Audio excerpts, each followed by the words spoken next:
एक व्यक्ति पहाड़ पर खड़ा है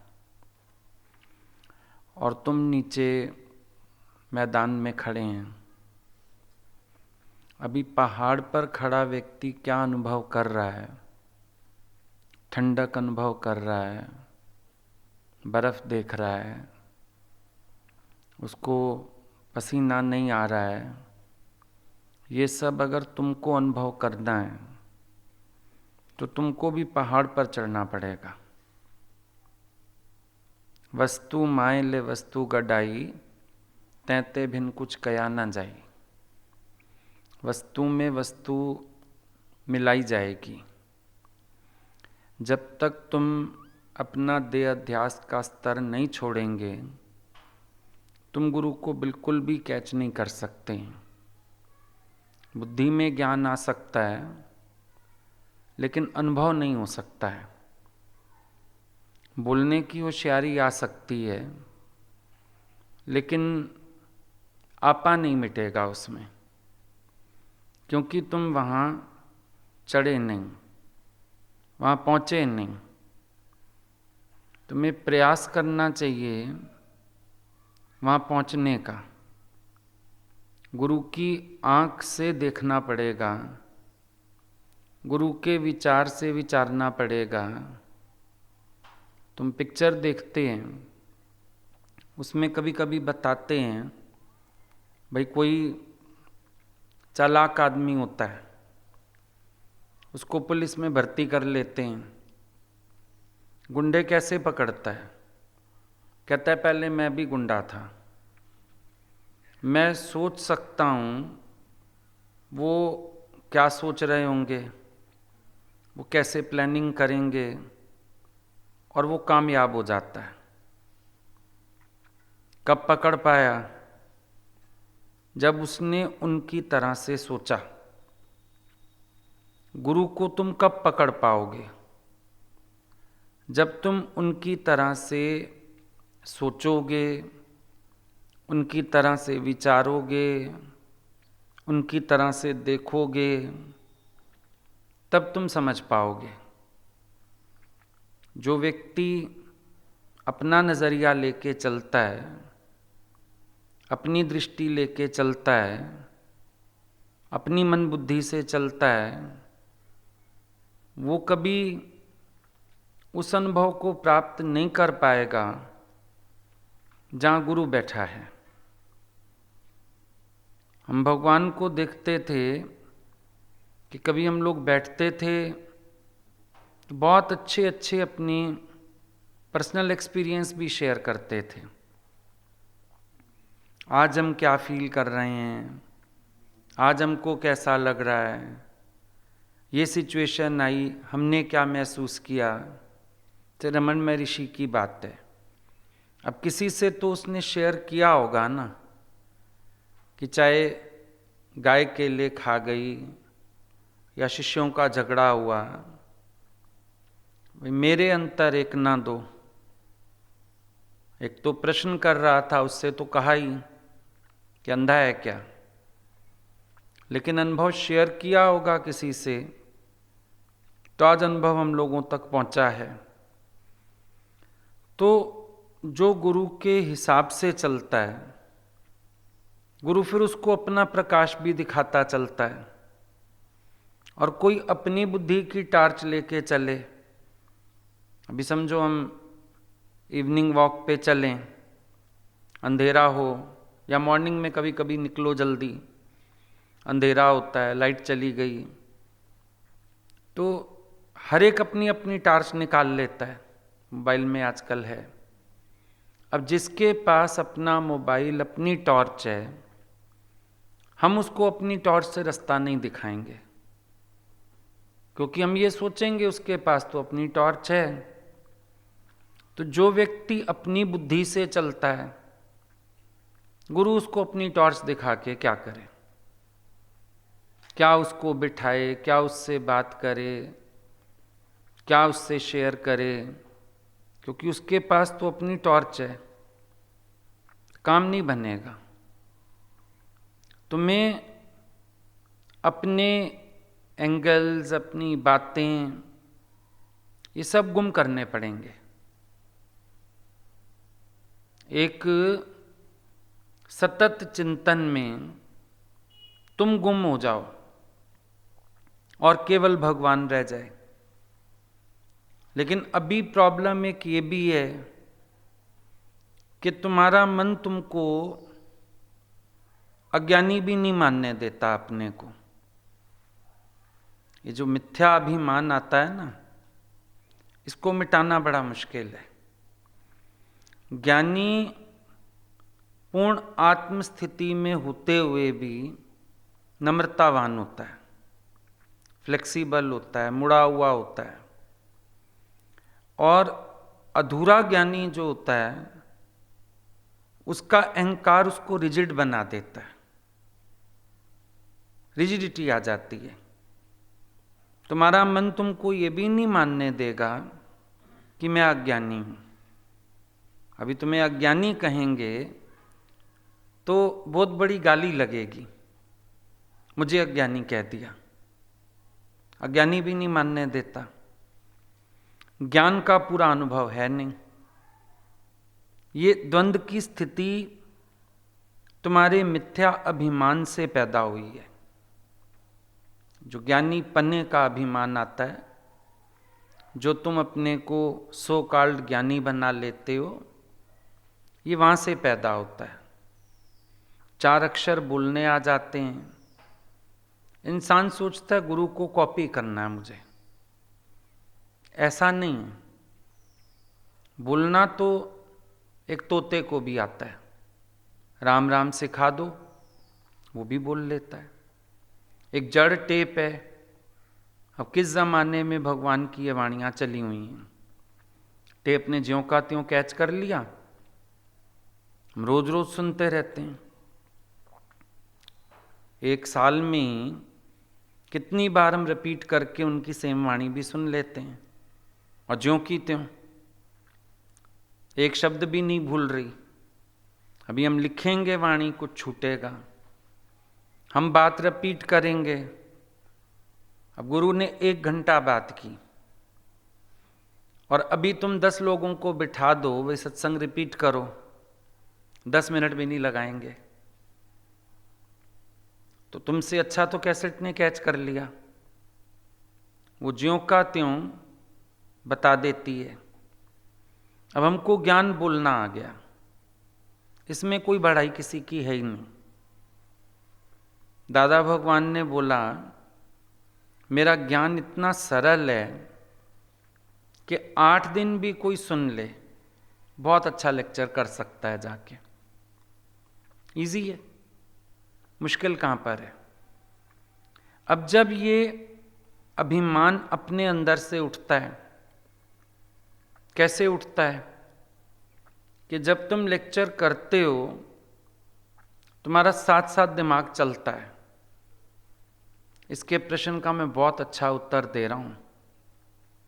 आज मैंने बहुत बढ़िया बात कर रहा हूं, तो मेरे अंदर लहरें उठती हैं। उसके बाद जब सत्संग हो जाता है, 4 लोग भी चढ़ा देते हैं, आपने बहुत अच्छी बात की, आप बहुत अच्छा सत्संग करते हो, आप तो एकदम आत्मा की बात करते हो, छोटी बात ही नहीं करते आप तो। हमको तो आप ही से जीवन मिला है, हमारे भगवान तो आप हो, आपने हमसे मेहनत की है। ऊपर से तुम डिनाई करते रहते हो, नहीं नहीं सब गुरु का है, गुरु का है, गुरु का है।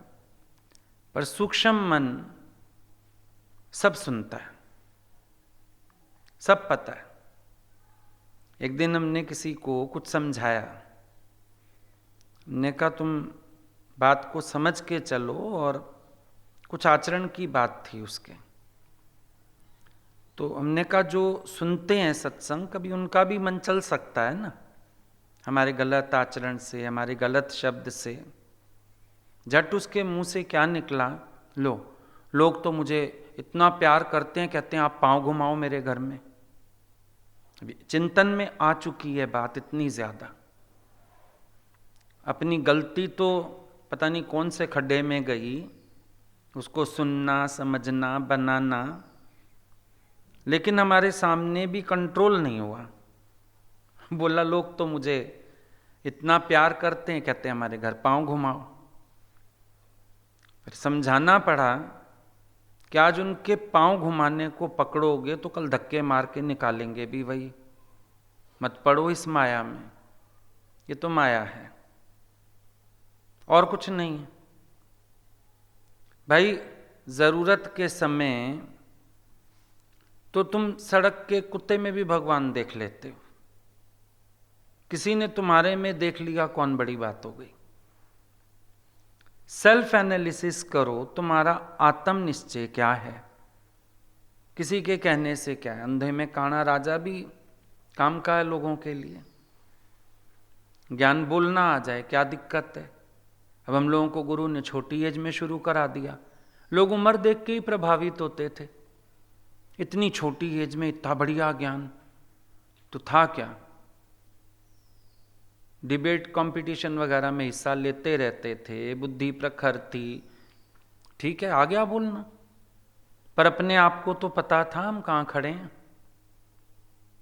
ये कोई बड़ी बात नहीं होती, लेक्चर पावर कोई बड़ी बात नहीं होती, लेकिन हम इसको बड़ा सेंटर पॉइंट बना लेते हैं और अपने को ज्ञानी मान के चलने लगते हैं। अब ऐसा जो ज्ञानी बन जाता है उसका ये कोट किला तोड़ना बड़ा मुश्किल होता है, क्योंकि वो अपने अज्ञान को स्वीकार नहीं करता है, वो अपने को ज्ञानी मान के चलता रहता है। मैं ज्ञानी, मैं समझदार, मैं सियाना, और है सारा रोला इसी मैं का। जिस मैं के साथ विशेषण जोड़ रहे हो है तो सारा बर्बादी का कारण ये मैं ही। इस मैं की कोई आवश्यकता नहीं है, लेकिन मैं करते हैं सारा दिन। तुम देखना तुम्हारा अंदर वाला तुम्हें अपना अज्ञान भी स्वीकार नहीं करने दे रहा है। नोट करो कभी अपने को, बात करोगे ना तुम किसी से भी, अज्ञान भी बोलते हो ज्ञान भी बोलते हो। तुम एट ए टाइम एक जगह स्टैंड नहीं ले सकते, क्योंकि अंदर वाला कहता है मेरे को आता है, इसको ये भी तो पता हो। अज्ञान और ज्ञान दोनों बोलते हैं। अभी किसी से एक्सपेक्टेंसी हो गई तुम्हें, दुखी भी हो रहे हो, फिर मानोगे भी नहीं। पता नहीं मैंने क्यों ऐसे सोच लिया, वैसे मेरी आदत नहीं है, हम तो एक गिलास पानी नहीं पीते किसी से। इतना सारा ज्ञान बोलोगे उसके पीछे। एक एग्जाम्पल समझना, किसी भी बात पे तुम अटके, कोई तुम्हें सुलझाना भी चाहेगा, तुम थोड़ा सा ज्ञान की बात करोगे, उसके बाद ज्ञान बोलोगे सारा। तुम्हारा अंदर वाला अज्ञानी नहीं मानने देता तुम्हें। वो कहेगा नहीं आई नो, मेरे को तो आता है, मैं तो जानता हूं, मैं तो सही हूं अपनी जगह। सही कहां पर? कभी अपने अंदर विचार करो तो तुम्हें समझ में आएगा, जब तक जीव भाव रहता है हमारे अंदर रिएक्शंस भी रहते हैं। जीव रिएक्ट ना करे ऐसा तो हो नहीं सकता। जीव माना क्या है? ईगो ही तो है, और ये ईगो रिएक्टिव है, बहुत जल्दी रिएक्ट करती है। जैसे पेट्रोल है ना, पटाखे हैं, ये आग से बड़ी जल्दी रिएक्ट होते हैं। पेट्रोल को दूर से ही तुम दिखाओ आग, तभी मना करते हैं पेट्रोल पंप पे भाई कोई सिगरेट ना पिए। पेट्रोल पंप ही उड़ जाएगा, आग लग जाएगी। पटाखे होते हैं, गलती से पटाखा कोई पटाखे की दुकान में चला गया, चिंगारी चली गई, पूरी दुकान के पटाखे बज उठते हैं, करोड़ों का नुकसान हो जाता है। रिएक्टिव है, सेंसिटिव है। हमारी जो ईगो है ये बहुत सेंसिटिव है, इसीलिए बहुत रिएक्टिव भी है।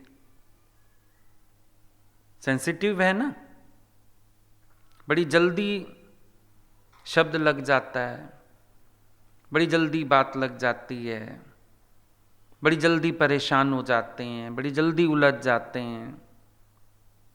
सेंसिटिव है ये मैं, और साथ ही रिएक्टिव भी है कि रिएक्ट होता है। फिर ऐसा नहीं होता कि रिएक्ट ना हो। ज्ञान के बाद पहले हम रिएक्शंस जीतते हैं, फिर आत्म निश्चय करके हम सेंसिटिविटी खत्म करते हैं। पहले तो रिएक्शंस ही जीतने पड़ते हैं। अज्ञानी व्यक्ति का अंदर रिएक्शन होता है, बाहर साथ होता है। साधक का अंदर रिएक्शन होता है, बाहर कंट्रोल करता है। फिर ज्ञान से धीरे धीरे इस मैं की सेंसिटिविटी को खत्म करते हैं। बहुत अभ्यास चाहिए उसके लिए, सतत अभ्यास। ऐसे नहीं खत्म होती ईगो ये अंदर की, ये रहती रहती है। अंदर इंसान बुद्धि से चतुर भी है। अभी हम सीधे बन के दिखाते हैं, पर अंदर हम जानते नहीं हम कितने कनिंग हैं। हमें पता नहीं है हम क्या क्या ऑब्जर्व कर जाते हैं, सब पता है। ऐसे लगेगा हम बहुत सीधे सरल से हैं, लेकिन अपने अंदर झांक के देखो। सरलता तो इसमें है ना कि मुझे किसी का कर्म ना दिखे, विकार ना दिखे। सरलता तो इसमें है। लेकिन हम सरलता किसमें मानते हैं कि हम कुछ शो नहीं होने देते। शो ना होने देने से कोई सरल नहीं होता है, चालाक बनता है। बल्कि दो बातों में फर्क है। तुम्हें लग गई बात, पर तुम शो ऐसे करोगे मुझे नहीं लगी। तुम्हें हुई उलझन, पर तुम शो ऐसे करोगे मुझे नहीं हुई। तुम्हें हुई विक्षेपता किसी से, शो ऐसा करोगे नहीं हुई। अच्छी बात है, तुमने बाहर का रिएक्शन जीता, पर तुम जब तक कबूल नहीं करोगे कि मेरे अंदर रिएक्शन हुआ, तब तक तुम अभ्यास कैसे करोगे उसको जीतने का? मानना भी तो पड़ेगा ना।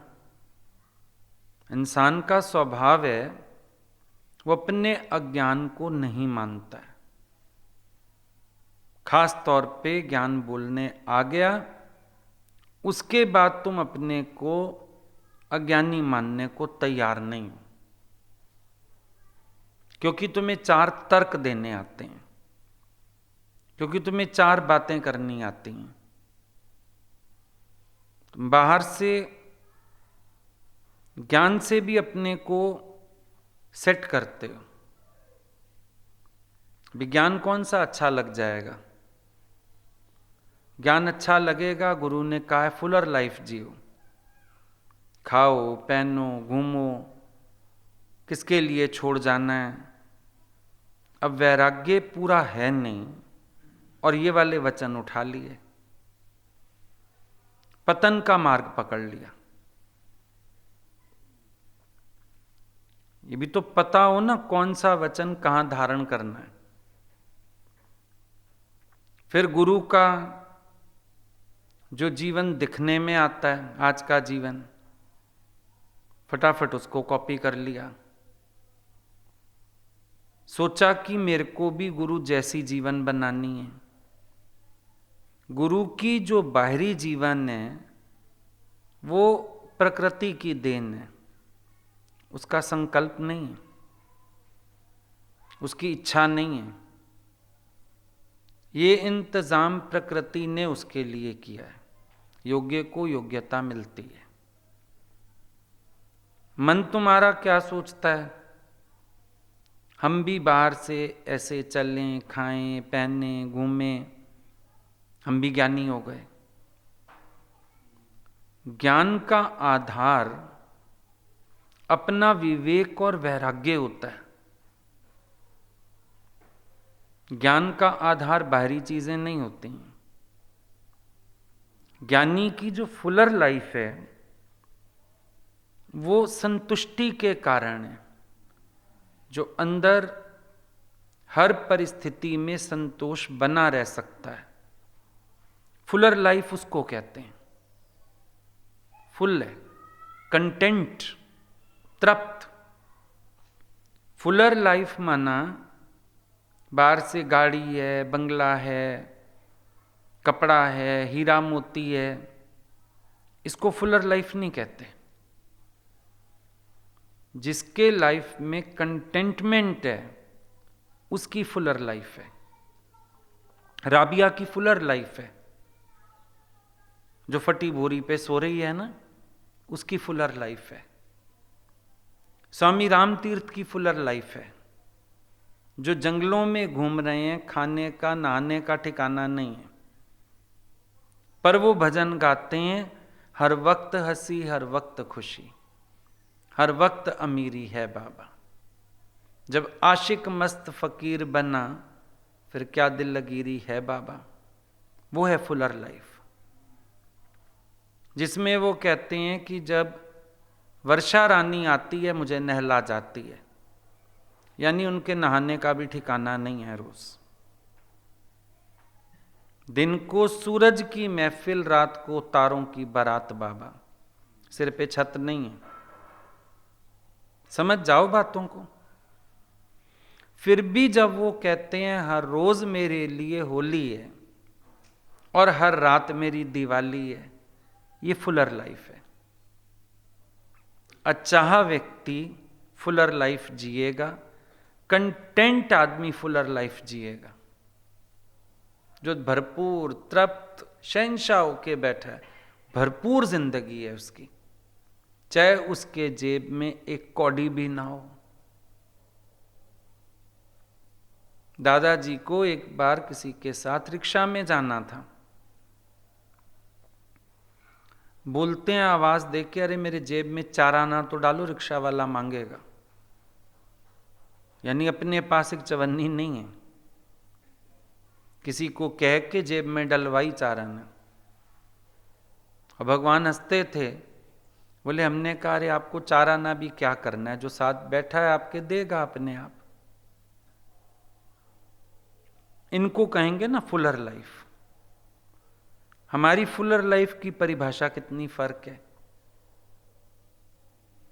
ये जो मिसकंसेप्ट्स हैं ना, गुरु के कंसेप्ट से तुम्हारे कंसेप्ट फर्क हैं, वही तुम्हारा अज्ञान है। गुरु की सोच और तुम्हारी सोच में जहां फर्क है वही अज्ञान है। गुरु चाहे हिकड़ी त तू चाहे बिकड़ी। गुरु एक बात करता है, तुम्हारा मन दूसरी बात करता है, ये अज्ञान है। इस गैप को भरना है, इस गैप को ठीक करना है। कहां पर मेरे अपने बनाए हुए सिद्धांत हैं और कहां मैं गुरु के सिद्धांत पर चल रहा हूं। ज्ञान सुन के हम बहुत सी रचना ना अपनी कर देते हैं। अब जैसे भगवान कृष्ण के मुख से गीता निकली, अब इतने लोगों ने गीता लिख दी है, अंत ही नहीं। पता नहीं कितनों ने गीता पे टीका कर डाला। गीता समझ लो ना, हर कोई अपनी बुद्धि से गीता की व्याख्या कर रहा है। टीका करने में सब होशियार हैं। जहां से भगवान ने बोला बात वहां से कैच हो जाए, पर हर एक क्या करता है, अपनी बुद्धि से इंटरप्रेट करता है।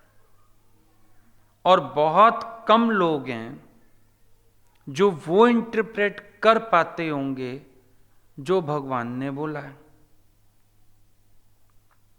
कईयों ने ग्रामर घुसा दी, कईयों ने कुछ कर दिया, कोई एक एक शब्द का अर्थ करने लगा। भावार्थ कहाँ है? शब्दार्थ करना, सरलार्थ करना, ये सबको आता है। अनुभव के बिना भावार्थ नहीं है। शब्दार्थ तो कर सकते हैं ना, इजी है। किसी भी बात का लिटरल मीनिंग तो निकाल लोगे, पर्यायवाची भी ढूंढ लोगे, भावार्थ क्या है, बात वो जानने की होती है।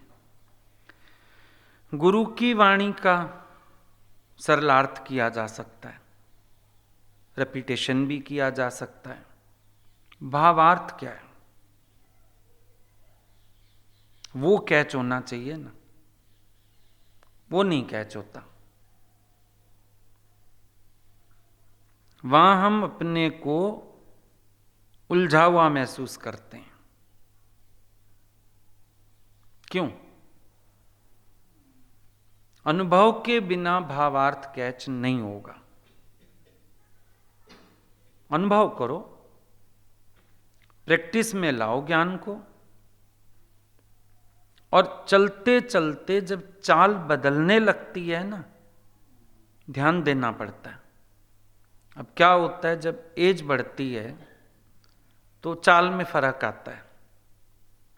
बड़े लोग अक्सर कहते हैं मेरी चाल में फर्क आ रहा है, मेरे ना पैर अब टेढ़े पड़ते हैं, उठो ना 2 मिनट लगते हैं सीधा चलने में, पैरों में जान नहीं होती। चाल बदलती है, सबसे पहले अपने को अनुभव होता है। ज्ञान सुनने के बाद, ज्ञान बोलना आ जाने के बाद अगर चाल बदल रही है तो हमें ध्यान देना चाहिए ना। मैंने ज्ञान में तपस्या कितनी की, मैंने अपने को मोड़ा कितना, मैं सेवा में मिटा कितना, मैंने अहंकार कितना गवाया है। इस सब का विचार करने के बजाय हम एक सुख भरी जिंदगी का इंतजाम कर लेते हैं और वहीं से पतन शुरू होता है। प्रकृति ऐसी है, भगवान बुद्ध को एक फूल नहीं सूंघने देती फ्री में, तुम्हें बख्श देगी। तुम बख्शे जाओगे क्या? जब भगवान बुद्ध जैसे को इजाजत नहीं है कि वो तपे बिना एक फूल की खुशबू भी ले ले, तुम्हारे लिए अलग सिद्धांत तो बनेंगे नहीं। सब सोचते हैं ज्ञान माना सुखमय जीवन, गुरु ने कहा ज्ञान माना आनंदमय जीवन। दो में फर्क है। सुखमय जीवन में हम शारीरिक सुखों का इंतजाम करते हैं, आनंदमय जीवन में हम तपस्या करते हैं, वैराग धारण करते हैं, अपने स्वरूप का बोध प्राप्त करते हैं और खूब तपायमान होकर हम अपनी मंजिल पर जा खड़े होते हैं। ये फर्क कोई समझता ही नहीं। सोचते हैं ज्ञान माना सुखमय जीवन, ज्ञान बोल लो, 4 लोगों को सेवा में लगा लो, एंजॉय करो लाइफ को, खाओ पियो पहनो घूमो खर्च करो। स्टॉप कहां पर है? बैरियर कहां है? कितना ही अच्छा हाईवे बनाओ, टोल बैरियर उस पर भी बना होता है। हमें भी तो अपनी लिमिटेशंस पता हो। बहुत कुछ होने के बाद भी ज्ञानी लिमिट में, जिन चीजों का उसको अधिकार है वो तब भी अपने अधिकार का दुरुपयोग तो छोड़ो, प्रयोग भी नहीं करता। कई जगह सावधानी को तपस्या बना रखा है, वो चीजें तो कैच करते नहीं हम, बाहरी चीजें कैच करने में होशियार हो जाते हैं। तुम देखो ज्ञानी को बहुत जगह अधिकार होता है। भगवान को लोग बुला रहे थे फॉरेन में, एक हमारे ही सत्संगी थे, बहुत उन्होंने जिद की कि आप चलिए, फॉरेन में चलिए। हमने भी बोला एक बार, अपने कहा भगवान आप चले जाइए, वो बुला रहे हैं। वो कह रही मेरा घर भी बड़ा है, आप रह सकते हैं, कोई प्रॉब्लम भी नहीं है, टिकट भी वो इंतज़ाम करने को तैयार हैं, तो फिर बाकी दिक्कत क्या है, आप चले जाएं। हमसे कहने लगे तुम जाओ, 6 महीने वहाँ रुकाओ, सत्संग बनाओ, जब सत्संग बन जाए फिर तुम फोन करना तो हम आ जाएंगे। बिना सत्संग के हम क्या करें जाके। अब अधिकार तो था ना, जा सकते थे, लेकिन वो नहीं गए, लास्ट तक गए ही नहीं, फिर हो ही नहीं पाया। अब हमको भी लगा, हमने कहा हम 6 महीने ऐसे कैसे जाके रह जाएं कहीं। बोले नहीं तुम जाओ, 6 महीने रुको वहां जाके, फिर हम आएंगे। तो अधिकार तो था, जा सकते थे, रह सकते थे, घूम सकते थे। वहां तो फास्ट मीन्स ऑफ ट्रांसपोर्ट हैं, फैसिलिटीज हैं, बहुत कुछ है। जाना चाहते तो चले जाते। अधिकार होते हुए भी अधिकार नहीं रखा। ये चीजें देखो ना, अगर ज्ञानी चाहे बहुत कुछ कर सकता है अपने लिए, अपने सुख के लिए, अपने आराम के लिए। भीमताल चलते थे भगवान, अब पूरा समय वहां ऐसा ही मेला लगा रहता था। वो चाहते सबको मना करके अपना आराम से रहते, महीना रेस्ट करते, लेकिन नहीं। तो ये चीजें भी तो देखनी चाहिए ना। जब ज्ञानी आखिर तक भी तप रहा है, हम क्यों अपने को तपाने से पीछे हट जाते हैं? हम क्यों सिर्फ यही सोचते हैं कि हमें आज की लाइफ को कॉपी करना है? हम ये क्यों नहीं सोचते कि हमें भी उनकी तरह तपस्या करनी है,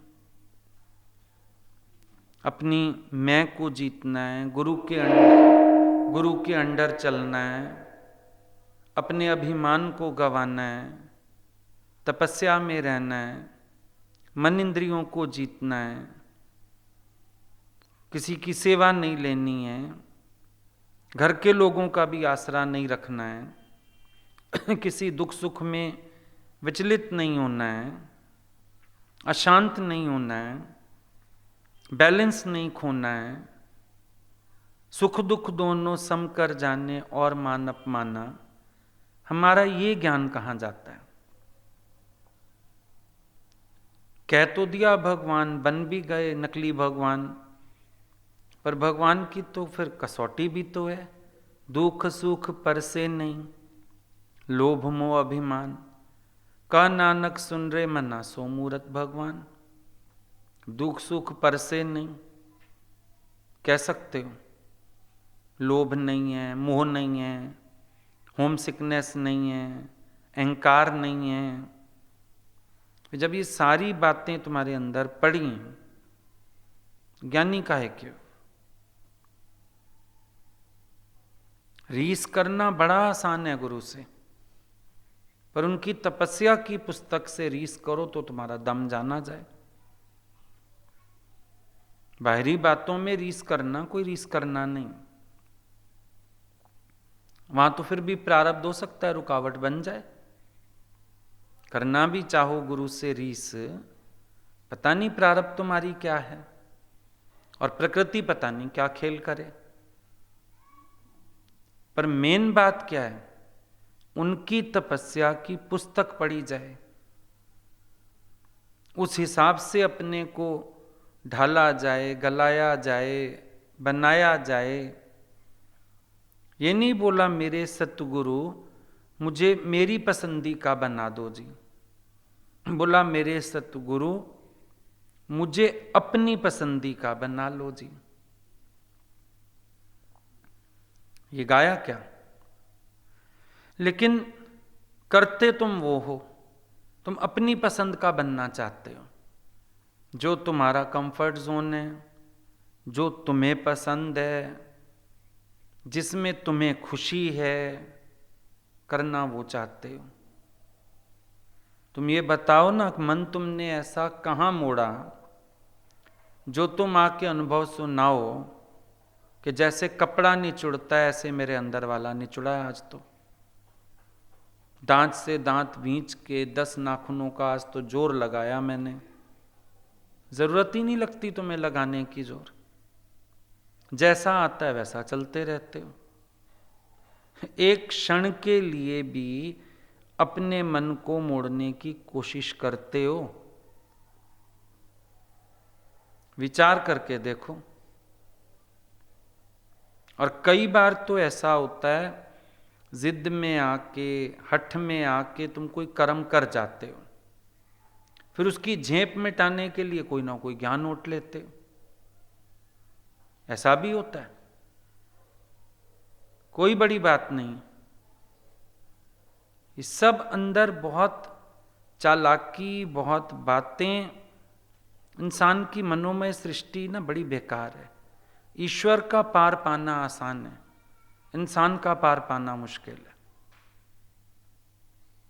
ईश्वर का पार पाना बड़ा आसान है, और तुमसे अपने ही मन का पार नहीं पाया जाता।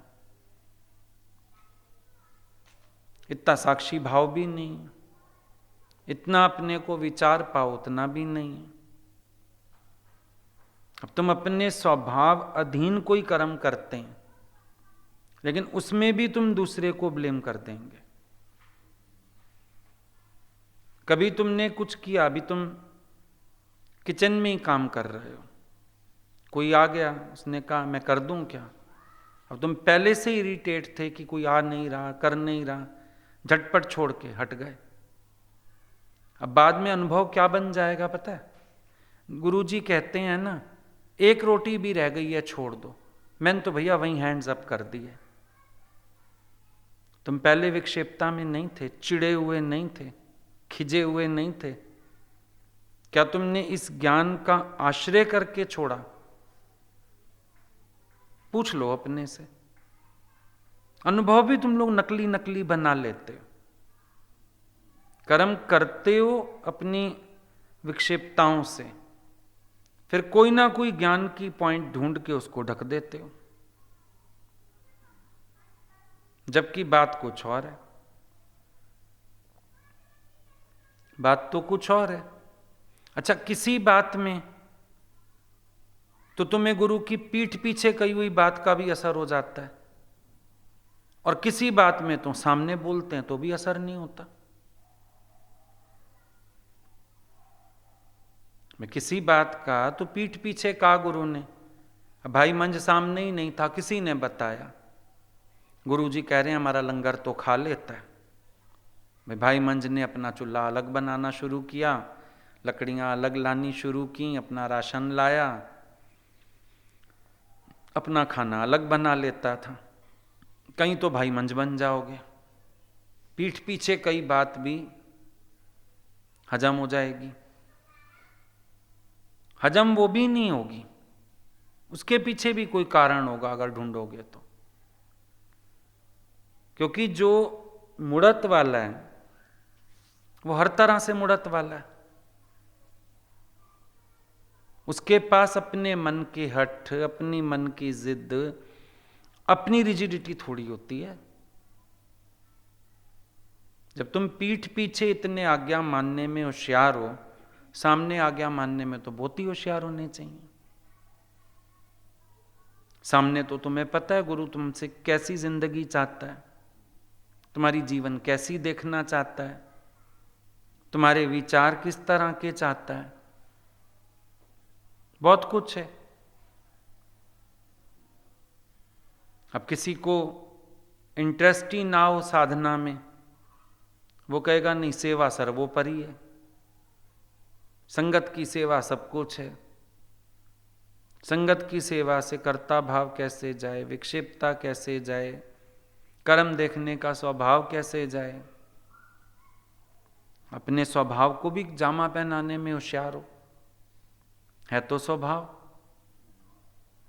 लेकिन कोई ना कोई आड़ ले लेते, है तो स्वभाव। मैं जैसा चाहता हूं, मैं जो करना चाहता हूं, मैं जिस समय जो करता हूं वही ठीक है, कोई मुझे रोके नहीं, कोई मुझे टोके नहीं। बेसिक नेचर तो ये है। अब कपड़े कोई भी पहना दो, उसको क्या फर्क पड़ेगा उससे। बेसिक नेचर में तो दिक्कत ये है ना कि जहां किसी ने टोक दिया वहीं चिढ़ मच जाती है, जहां किसी ने रोक दिया वहीं चिढ़ मच जाती है, जहां किसी ने कुछ विपरीत कह दिया वो सहन नहीं होता। बेसिक नेचर तो ये है। अब ज्ञान के बाद तुम कपड़े जो मर्जी पहनाते जाओ, फर्क क्या पड़ता है उससे? उससे कोई फर्क नहीं पड़ता। अब गली मोहल्ले में लड़के जाते हैं ना, खेलने जाते हैं, घर भी कहते हैं खेलने जा रहे हैं, 4 गली के लड़के भी इकट्ठे करते हैं, आओ खेलें, बैट बॉल खेलें। अब एक बीच में ऐसा होता है उसने हार माननी नहीं, मारपीट और कर देगा, तो वो गलत कह रहा है ना, खेलने आया, सीधा बोले जीतने आया हूं। पहले ही सब हाथ जोड़ देंगे, भैया तू जीता हमारा। पागल तो इंसान खुद बना हुआ अपनी बातों से। वो खेलने आया जीतने आया, सोच के देखो। वो जीतने आया, हार तो उसने सीखी नहीं। खेल का मतलब तो हार और जीत दोनों होता है। खेल का मतलब खेल को एंजॉय करना होता है। खेल में हार और जीत मान अपमान नहीं बनते। खेल की पहली बात है कि खेल में हार और जीत मान अपमान का प्रश्न नहीं है, एंजॉयमेंट है। लेकिन जहां हार और जीत का झगड़ा पड़ जाए वहां मान अपमान बन जाती हैं चीजें, वहां मारपीट होती है, झगड़े होते हैं। तो ऐसा व्यक्ति कहे मैं खेलता हूं, नहीं, खेलता नहीं है, वो सिर्फ जीतता है। उधर जाते हैं ना ये लोग, पिक्चरों में ही तुम्हारे दिखाते हैं, कई बार देखा बचपन में हमने, फुटबॉल का मैच है, कुछ है, टांग अड़ा दी, किसी को गिरा दिया, किसी को चोट लग गई, तो खेलने की भावना से थोड़ी आए, जीतने की भावना से आए। स्वभाव की बात हम कर रहे हैं, समझना।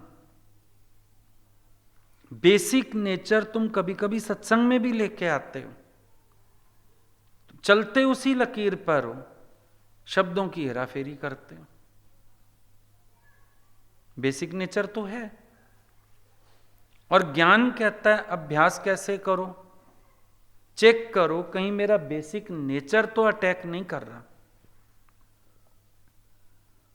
ज्ञान ये कहता है चेक योर सेल्फ। भाई खेलते खेलते भी हम तेज हो गए, तो बेसिक नेचर है ना, मैं हार नहीं सकता। Change your self. वहां लगाओ दांत से दांत भींच के 20 नाखूनों का जोर, पता चले। जहां से समझना है ज्ञान वहां से तो समझो। तुम अपनी चालें चलते रहते हो और अपने को ज्ञानी भी बना रखा है, फिर कोई क्या करे। अगर तुम निष्काम को भी सेवा समझो, तुम एक ऊंचा नीचा शब्द बोल सकोगे किसी से, तुम डांट भी देंगे, बोल भी देंगे, कुछ भी बोल देंगे। क्यों? क्योंकि तुम गुरु की नकल करते हो। मुझे भी अधिकार है बोलने का। किसने दिया तुम्हें अधिकार? किसने दिया अधिकार? अगले मेरे आगे बोलेंगे नहीं पलट के, तुम उनकी बात को भी झूठ सच कर दोगे, उनको झूठा साबित कर दोगे। लेकिन अगले के मन में तो अश्रद्धा आ ही जाएगी। कहां सेवा समझ रहे हो, साधना कहां समझ रहे हो? तुम अपने ऐसे एक दुकानदार को देखो, वो दुकान पे जाके पहले ऐसे मत्था टेकते हैं कि रोजी का साधन है, आनंद का साधन सत्संग है। तुम इसमें अपने स्वभाव कैसे शामिल कर सकते हो? बात घुमा देना, हेरा फेरी कर देना, झूठ सच कर लेना, और पता होता है अंदर वाले को, क्योंकि पहले तो पकड़ में नहीं आता, चतुराई सिर्फ अंदर पता होती है। धीरे धीरे बात फैल जाती है, सब नोटिस कर लेते हैं, कोई विश्वास ही नहीं करता। भाई इनके बात में डबल बात होती है, भाई ये झूठ सच कर जाते हैं, भाई ये बात बदल देते हैं, भाई ये हेरा फेरी कर देते हैं। अब क्या वो साधन रहा आनंद का?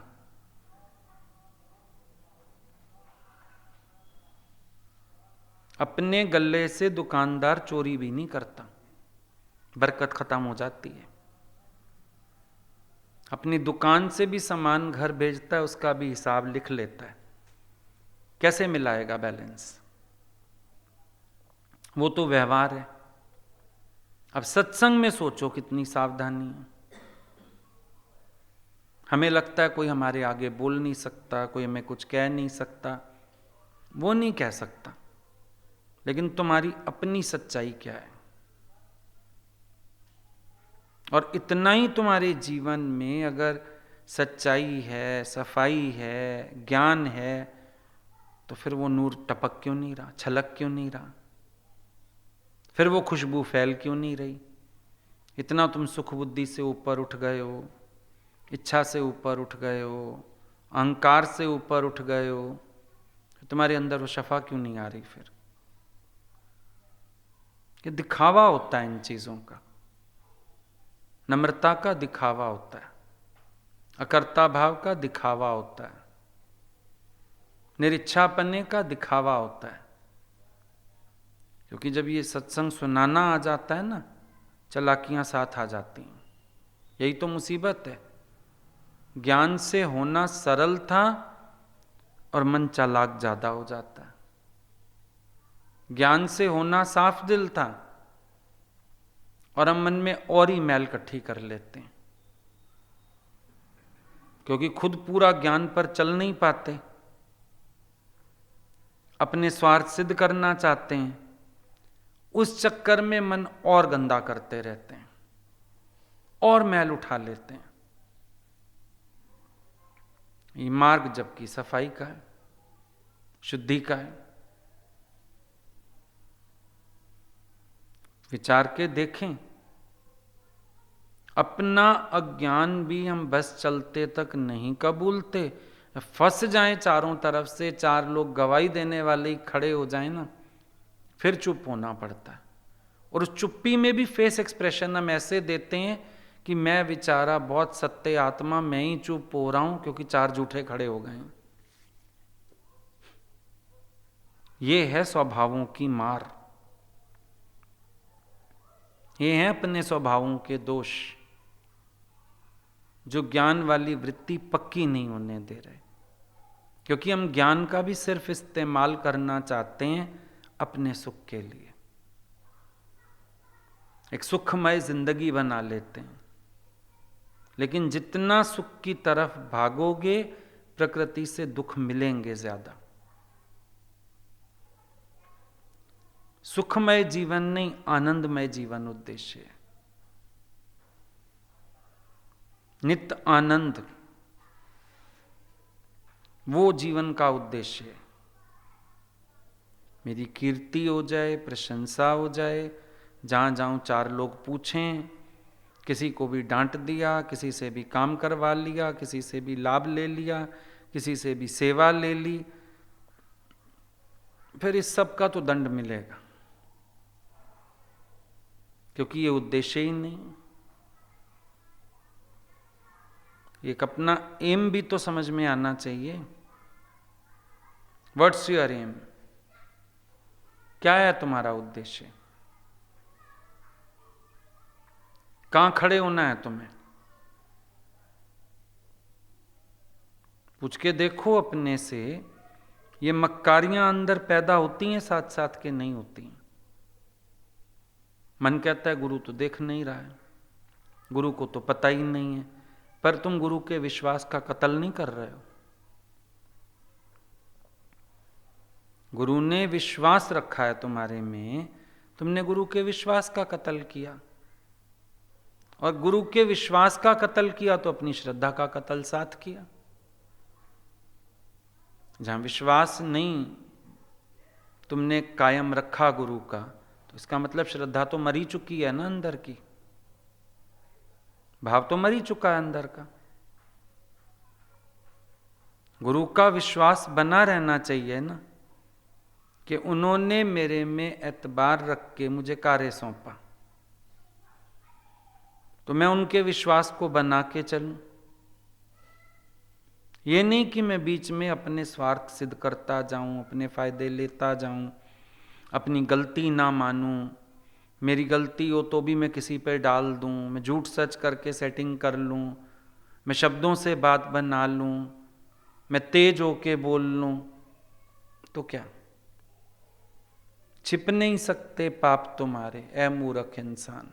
मूर्ख इंसान है, सोचता है मैं शोर मचा के अपने पाप छिपा दूंगा, अपनी भूल छिपा दूंगा।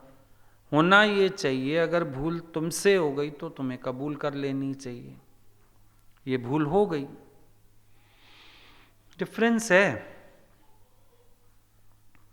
दिशा कौन सी पकड़नी है? तुम्हें गुरु के नक्शे कदम पे चल के आना है।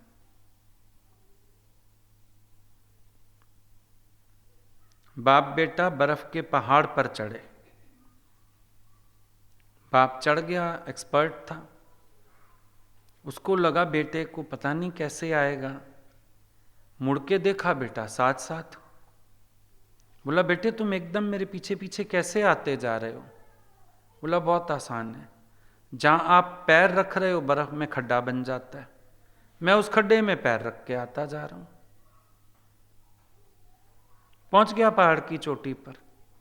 जिस बच्चे को अनुभव भी नहीं था बर्फ के पहाड़ पर चढ़ने का, वो बाप के साथ साथ चढ़ गया, सिर्फ बाप के कदम पे कदम रखता आया। गुरु का जीवन नक्शे कदम बन जाते हैं उससे, उस पे चलते जाएं। गुरु अपनी तपस्या क्यों बताता है, अपनी जीवन क्यों बताता है? सिर्फ इसीलिए कि हमको वो चरण चिन्ह मिल जाएं और हम उन पे चलते हुए हम मंजिल पे आ जाएं।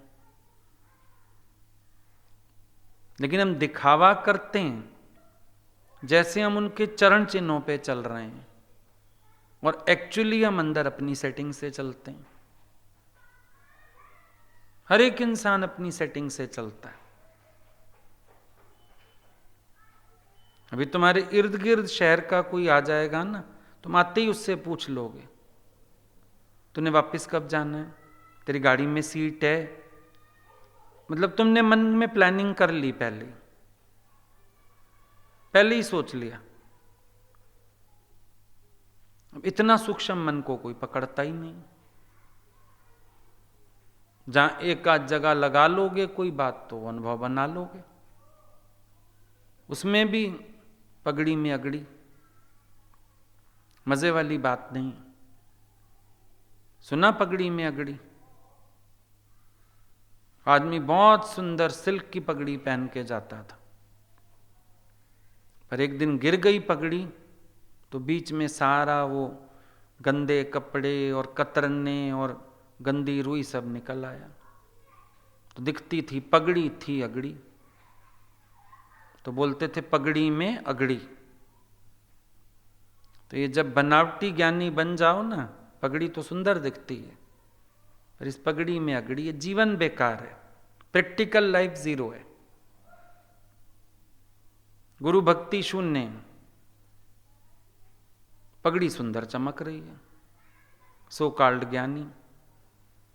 इतने लोग आते हैं, कितने भी आए, फायदा क्या है? उन सब के अंदर तुम अपने इष्ट को प्रतिष्ठित कर पाए?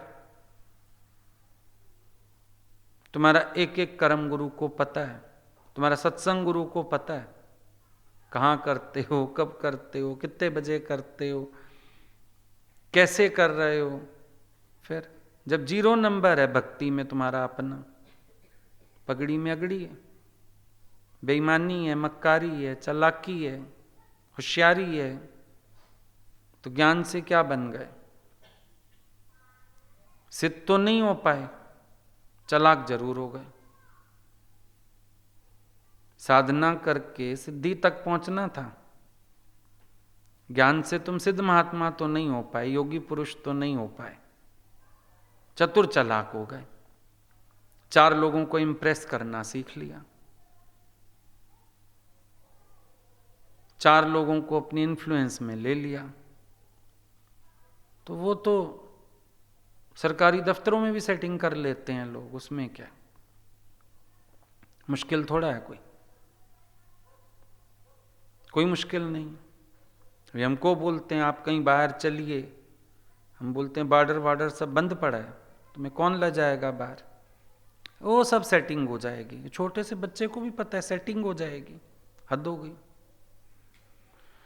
तो ये सेटिंग्स तो तुम सरकारी दफ्तरों में भी कर लेते हो, बॉर्डरों पे भी कर लेते हो, हर जगह कर लोगे। सेटिंग कर ली, 4 लोगों के दिमाग पलट दिए, 4 लोगों का ब्रेन वॉश कर दिया, 4 लोगों को दिखा दिया मेरे गुरु से भी ज्यादा मैं हूं। फिर क्या? फिर क्या? बिन गुरु मुक्ति नहीं पाए। मुक्ति में शंका तो बनी हुई है तेरी, चाहे तू जितना मर्जी बोल मैं मुक्त स्वरूप हूं, है तो यूजलेस खेल सारा, फिर साथ तो कोई चलेगा नहीं। जिसका आशीर्वाद साथ चलना था तो उसी से ही धोखा करता रहा, जिसके प्यार में जीवन पलनी चाहिए उसका प्यार ही गवा के बैठा, बाकी 4 लोगों का इकट्ठा कर लिया, तो काम तो आएगा नहीं। जो काम नहीं आना, अभी हम समझो बोलते हैं चलो आज पिकनिक पे चलते हैं, अब तुम डायमंड का सेट उठा लो, गोल्ड की चूड़ियां उठा लो, पानी रोटी घर रख जाओ, ड्रेस सुंदर सी पहन जाओ, तो इन चीज़ों ने काम ही नहीं आना था। ड्रेस किसी ने देखनी नहीं थी, पिकनिक पे लोग कंफर्टेबल ड्रेस पहन के जाते हैं, एंजॉय कर पाए। हीरे मोती के सेट नहीं ले जाते कि टेंशन साथ रखें, लाख रुपया हो न पर्स ही ना कहीं रखा जाए, बेकार। जो ले जाना था खाना पानी वो रह गया घर, बेकार का सारा सामान उठा लिया, क्या यूज है उसका? कोई फायदा है ही नहीं। हमारे साथ क्या हो गया? चालाकी, चतुराई, होशियारी, बोलने की आर्ट, ये सारा सामान हो गया। सरलता, भक्ति, निश्चय, ये सारा छूट गया। मौज कहाँ से आए? रस कहाँ से आए? आनंद कहाँ से आए? ये सोचने वाली बात है। जो पुरुषार्थ करना है वो नहीं करना। वो एक बार गए ना पिकनिक पे, सब लोग बच्चे मिलके पिकनिक पे गए, तो कोल्ड ड्रिंक की बोतल घर रह गई। समोसे तो थे, ब्रेड पकोड़े तो थे, कोल्ड ड्रिंक घर रह गए। एक लड़के को बोला भाई तू ले आ कोल्ड ड्रिंक जाके फटाफट घर से, और गया गया गया वापस ही नहीं आया। रात होने को हो गई, उन्होंने बोला भाई अब हम ही चलें घर। बोला चलो अब खाओ भाई, क्या करें। जैसे ही समोसे पकोड़े खोले खाने लगे, वो झाड़ियों में से निकल आया। बोला मैं तभी तो सवेरे से यहाँ खड़ा हूं, मैं यही चेक कर रहा था तुम खा तो नहीं जाते पीछे से। अब क्या किया उसने बताओ? तुम लोग झाड़ियों के पीछे खड़े होके अपनी देह अध्यास की, गुरु को वाच करते रहते। देखा देखा उन्होंने खाया, हम भी खा सकते हैं। देखा देखा वो घूम सकते हैं, हम भी घूम सकते हैं। देखा देखा दादा इतने लोगों से मिलता है, हम भी मिल सकते हैं। करना था सो ना क्यों, पड़ियो लोभ मोह के फंद, नानक समयो रम गयो, अब क्यों रोवा तंद। अब क्या करेगा? जब समय पूरा हो गया, समय निकल गया हाथ से, तो क्या करेगा फिर? बेकार हो गया। उसको कहा कोल्ड ड्रिंक ले आता, सारे एंजॉय करते, खड़ा रहा। गुरु भी कहते तुम भी एंजॉय करना, पर पहले तपस्या करके आओ, पहले वैराग लियो, पहले झुको, पहले मिटो। और तुम और होशियार हो जाते हो, बस गुरु को ही वॉच करते रहते हैं, गुरु को ही कर्म देखते रहते हैं। उन्होंने ऐसा किया, उन्होंने ये किया, देखते रहो, फिर क्या फायदा? जीवन में आनंद आना चाहिए ना, सुख नहीं। राइट एम समझो अपना। सुखमय जीवन बनाने को गुरु ने नहीं कहा, आनंदमय जीवन बनाने को कहा। और उसके लिए तुम्हें तपस्या करनी पड़ेगी। अगर भगवान भीमताल होते थे तो हम लोग दिल्ली बैठ के कोई मजा थोड़ी, वो उकसाते थे, अरे यहाँ तो बड़ा ठंडा मौसम है, तुम्हारे वहाँ गर्मी है ना, यहाँ तो ठंड लग रही है, हम तो शॉल लेके बैठे। फिर लगता था हम भी दौड़ें, ट्रेन पकड़ो, गाड़ी उठाओ, कुछ वहाँ पहुँचो तो फिर मज़ा आता था। वहाँ पहुँचते ही ठंडी हवा लगती थी, रास्ते में ही एसी बंद करने पड़ते थे। फिर भगवान बोलते थे देखो, अब यत्न करके जिस रास्ते हम आए, जैसे गाड़ी से हम आए, ऐसे तुम आए तो तुमने आनंद लिया यहाँ आके। ऐसे ज्ञान की स्थिति भी बनाओ गुरु की तरह, और तुमको भी आनंद आएगा। तो मेन बात क्या हुई कि तुम उस तपस्या में लगो। अगर तुम्हें वही चाहिए, गुरु तुम्हें साधन बता रहा है ना, कि मैं कैसी तपस्या करके चढ़ा, कैसी तपस्या से पहुंचा, तुम भी पहुंच सकते हैं। और फिर ये अभ्यास अथक होके, फिर ये अभ्यास प्रसन्नचित्त से, रोध होके, निराश होके, उलझ के अभ्यास नहीं होगा। चित्त प्रसन्न रहे, आनंदित रहे, उत्साहित रहे, प्रफुल्लता हो, फिर चलो आगे। रोने धोने का भी ये मार्ग नहीं है, उसमें तो फिर टाइम जाता है, डिप्रेशन आएगा, उलझन होएगी। लेकिन एक बच्चे को घर से बोल के ले जाओ, तेरे को बर्थडे की ड्रेस दिलाएंगे, कैसे खुश होके तैयार होता है, नहाता है, चलता है। तो गुरु जैसा आनंद मिलेगा, गुरु जैसी जीवन बनेगी, ऐसा उत्साह रख के चलो, शौक से चलो, भाव से चलो, प्रेम से चलो, तब बात बनती है। आई बात समझ में?